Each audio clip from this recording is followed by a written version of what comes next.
বিএনপির ভারপ্রাপ্ত চেয়ারম্যান আগামী কিছুদিনের মধ্যে দেশের মাটিতে আসবে।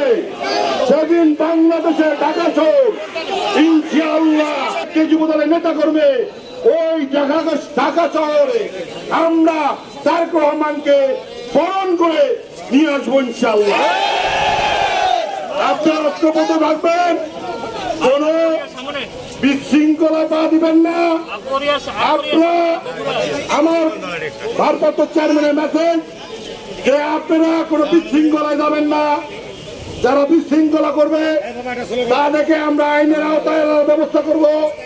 আর যদি না করে, আইনি ব্যবস্থা যদি গ্রহণ না করে, তাহলে ইনশাআল্লাহ আমরা নিজেরাই মোকাবিলা করব।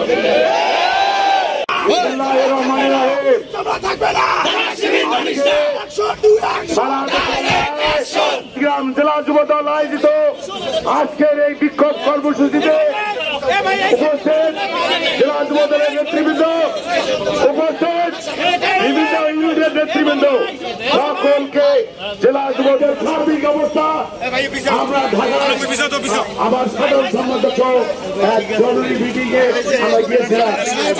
আমরা বলতে চাই, এই কয়েকদিনের যে সমস্ত অপ্রীতিকর ঘটনা যারাই ঘটাচ্ছে, যুবদলের নাম করে, যুবদল একটি শান্তিপ্রিয় সংগঠন,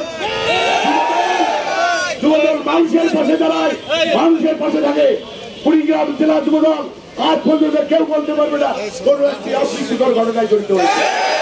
আমাদের ধৈর্যের বাদ যদি ভেঙে করে আমরা আমাদের রাজনীতি করি। আমাদের নেতৃবৃন্দকে নিয়ে কোন ধরনের কটূক্তি, কোন ধরনের কোন কাজে ছিল আমরা প্রার্থী করি না।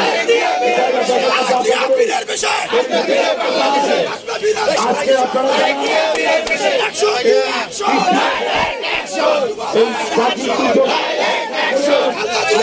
সকলকে আমার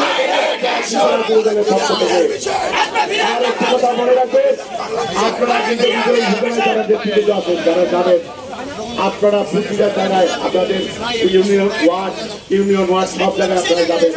আপনারা আমাদের কর্মীদের খোঁজ দেবেন, কোনো কোথাও কোনো আছে না, আপনারা অবশ্যই খোঁজ দেবেন। খোঁজ দেবেন না আপনারা, আমাদের